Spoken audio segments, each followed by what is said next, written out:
the beginning, God created the heavens and earth. Without form, void, darkness.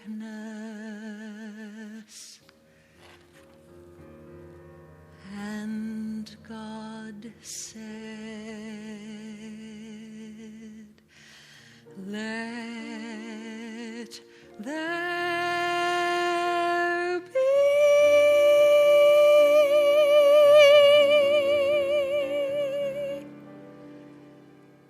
light." Whoa, that's bright.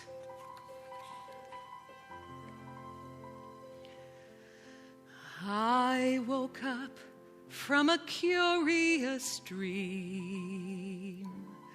I dreamed a perfect garden, and there were whirling shapes and swirling sounds, and I wasn't lonely anymore. I woke up from a wonderful dream, woke full of energy and hunger, and now this hunger will be stilled, and my emptiness be filled, as I set about to build my dream.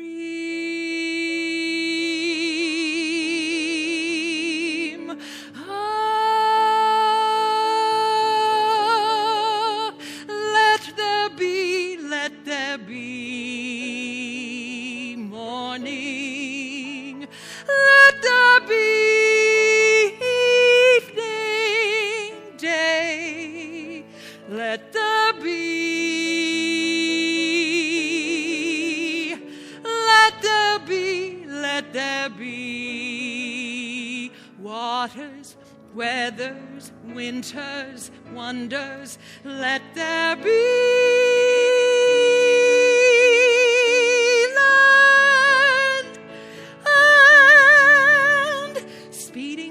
with hearts of ice, spinning planets with rings of fire, cosmic sparks, quasars and quarks, suns convulsing, pulsars pulsing.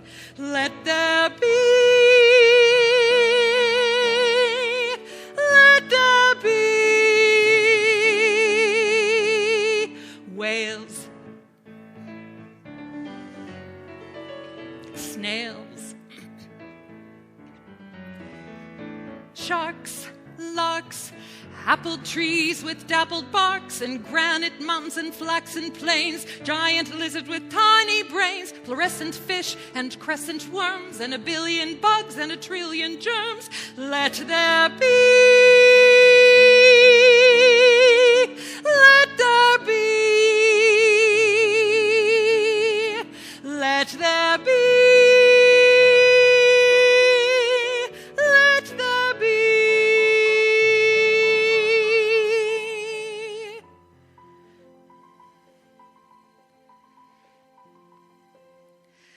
There was something more in my dream. Something could see it and share it. What was it, though? I only know I wasn't lonely anymore. There is one more thing to build, one more void that must be filled. I'll make creatures I'll call children, shaped like me. Let there be something, someone small and skinny, clawless, furless, finless, fangless. Let there be man who can plains, wander up at my granite mountains, count the stars, wish for wings, hold a tool and think of things, and search for answers he cannot see, and dream of glory and worship me. Let there be. Let there be. Let there be. Let there be.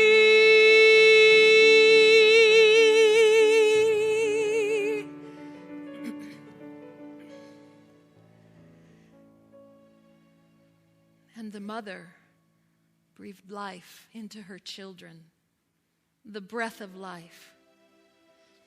And the children became living souls.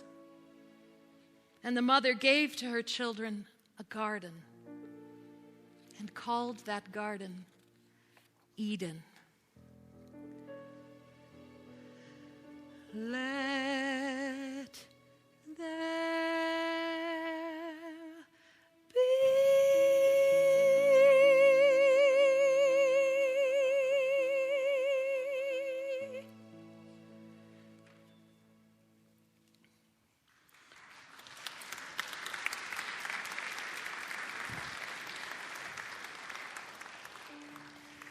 That song is from Children of Eden.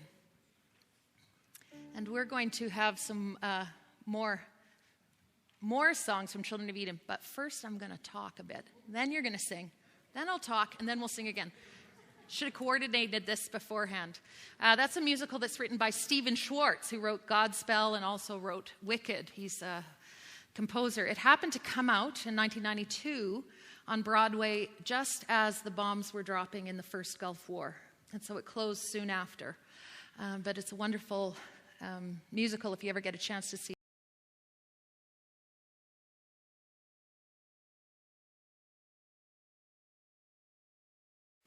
Please pray with me. God of all, you said, let there be. May we sit in that knowledge that we are and you are, and love surrounds us. Amen. So when I first chose Psalm 19 for our reflection today, I was thinking it would be non-controversial.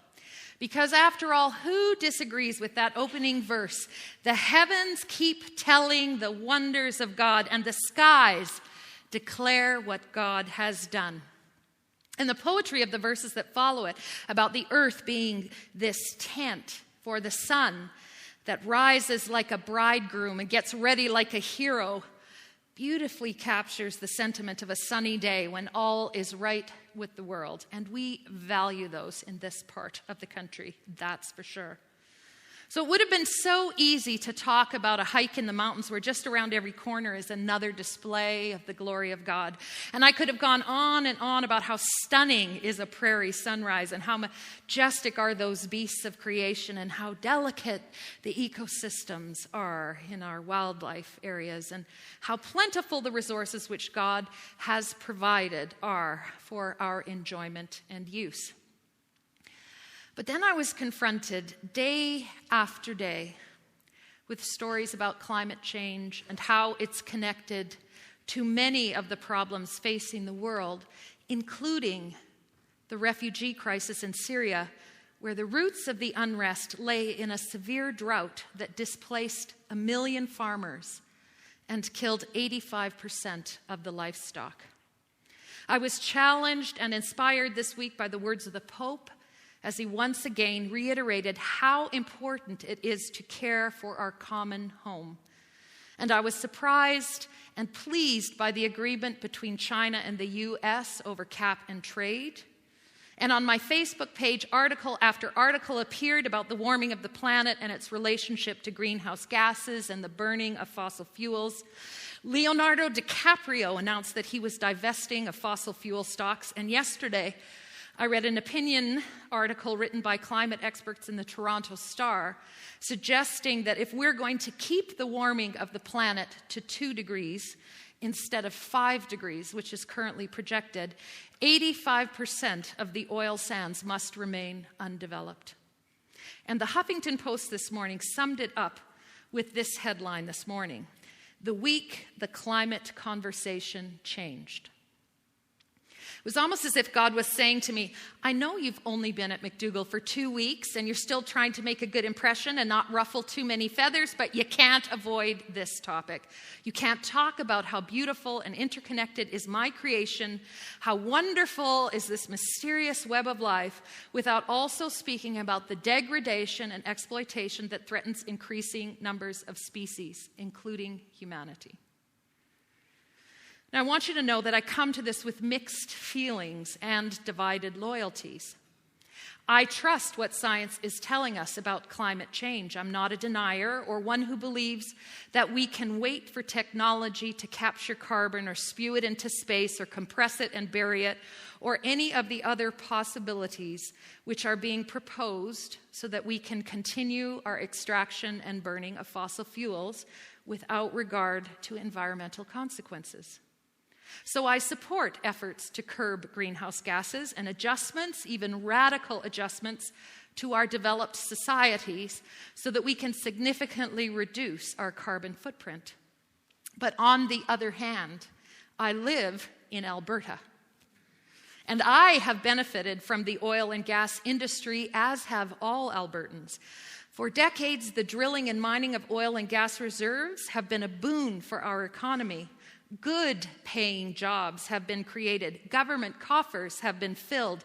Social programs which have saved lives and promoted human flourishing have all been possible because of resource royalties paid by oil and gas companies. Alberta has become home for many from across the country as they seek a better life, a chance at economic viability, the ability to give their children opportunities not available in other parts of the country, in large part because of that industry. And in my own life, we have direct benefits, as have many of you, I'm sure. My husband is an IT contractor, and he works for big head office type companies because his specialty is dealing with large amounts of data. So he and I used to joke that he was always working for the companies that were being demonized in the press, because he worked at Albion Sands in Fort McMurray as the talk about sustainable development of the oil sands was beginning to heat up. And he worked for Talisman when they were in trouble in Sudan. And he worked for Altalink when the controversy over transmission lines were the hot topic. And he worked for Enbridge when the Northern Gateway Pipeline was undergoing environmental review. So we used to say that my working for the church was balancing our family's karma. And every time we went to Naramata, which is a United Church retreat center, there were many there who were critical of these very companies, and a few, I would say, vitriolic about their practices. My kids would come, "Do you know Enbridge is a bad company?" from what they had heard.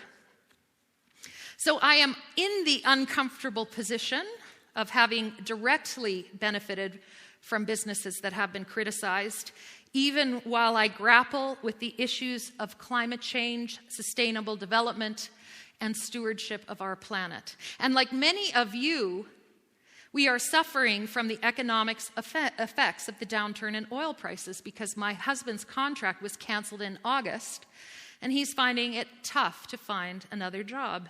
And believe me, if an oil company offered him a job, I would encourage him to take it.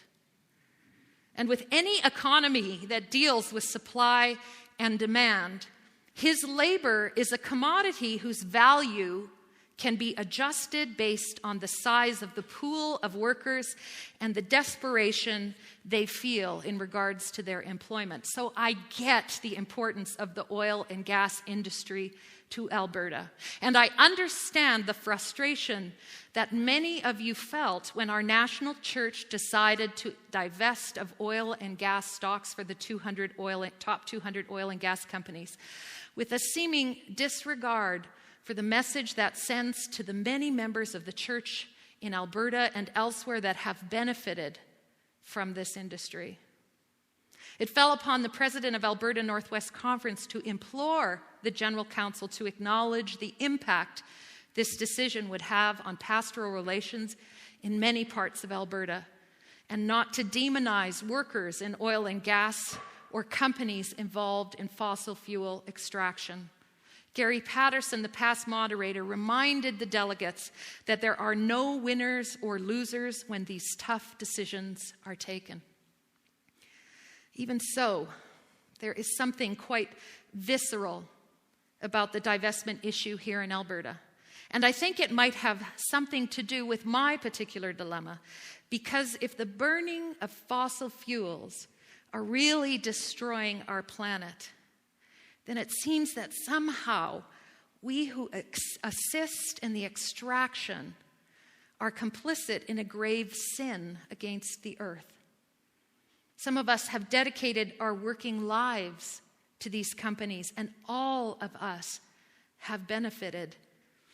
The issue is complex. The solutions are complicated. But as people of faith, we keep before us that image of Eden, where all of life is in balance, where there is enough, where we live in harmony with all creation. How do we get back to the garden?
When I took United Church history, the prof cautioned us against judging the actions of our ancestors.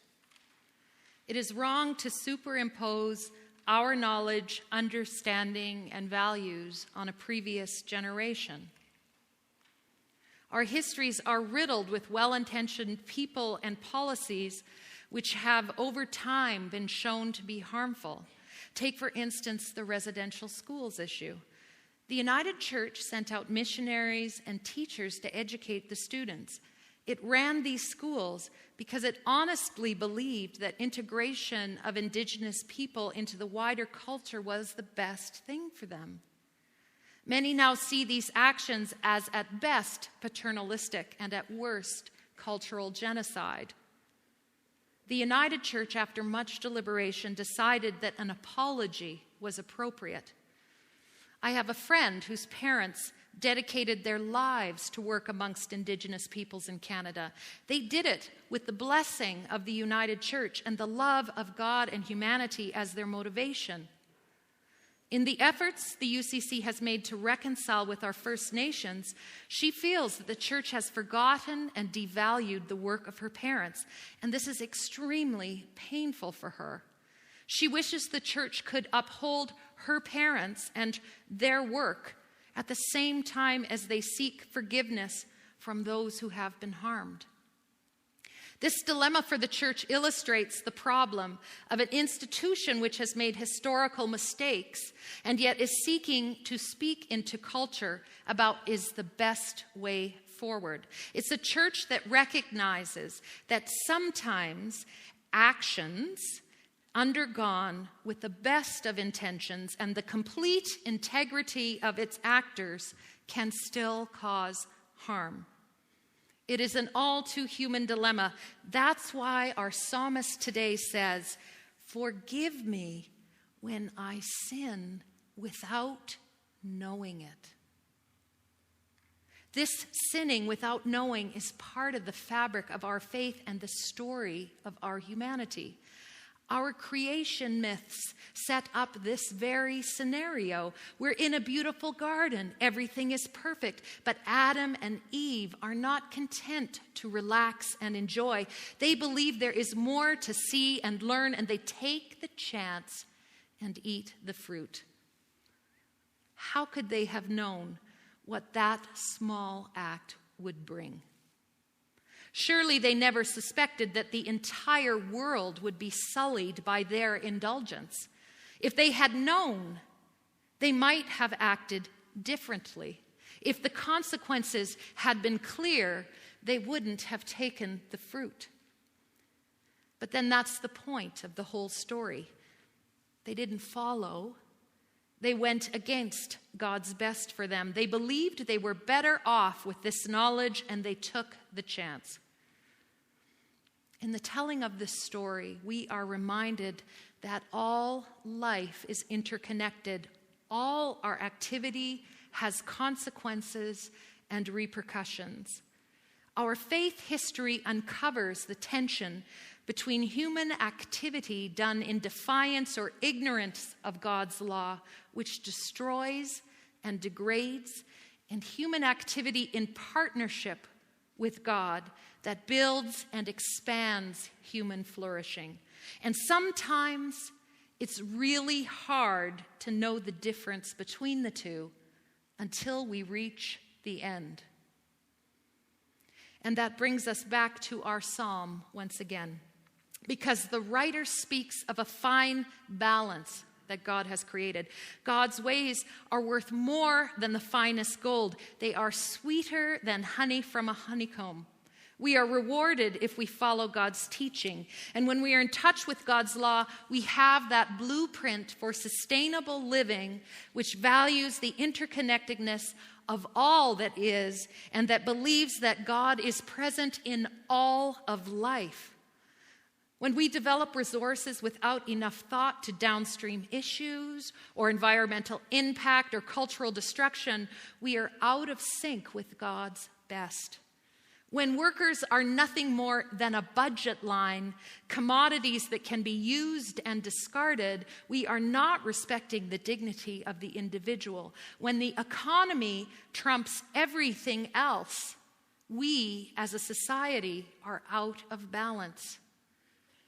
I'm not suggesting that the only response is to abandon the oil and gas industry and our reserves. Moving away from fossil fuels will take time, and there are people who depend on that industry for their well-being. The displacement of workers is already being felt, and that too is a grave concern for the church. But neither can we hold the fate of the planet hostage to economic prosperity. There is a better way. Surely, as a society, we can promote cleaner energies. We can consider more thoroughly the impact of development. We might say, yeah, we can do it, but we won't. Because I believe that the heart of the climate change debate is a spiritual call to return to Eden. It is a call to value relationships over progress. It is a call to love creation as we love God because God is in all life. It is a call to carefully consider how our actions impact the other, both directly and indirectly. It is a call that resists the urge to worship science and progress without enough thought to how people might be displaced or commodified. It is a call to consider how human activity has contributed to the extinction of Earth's animals and the ocean's biodiversity. It's a call to find the balance God's Eden's invitation promoted. That idea that we are to till and keep the earth, between harvesting the earth so that we are fed and prosper, and caring for the earth so that future generations can live and prosper too. Humanity cannot continue to dominate the earth without thought of how our planet suffers. Our common home needs common care. Together, humanity has tough choices to make. But as people of faith, we are called to consider God's way. We are called to live in loving relationship with our planet. We are given an awesome responsibility, not just to till, but also to keep the earth so that all of life flourishes. As we consider what is to be, we hold before us these ancient words of the psalmist. The law of God is perfect.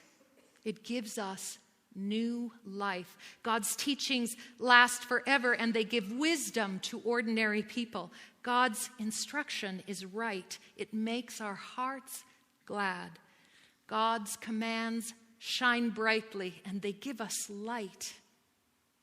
May it be so. Amen.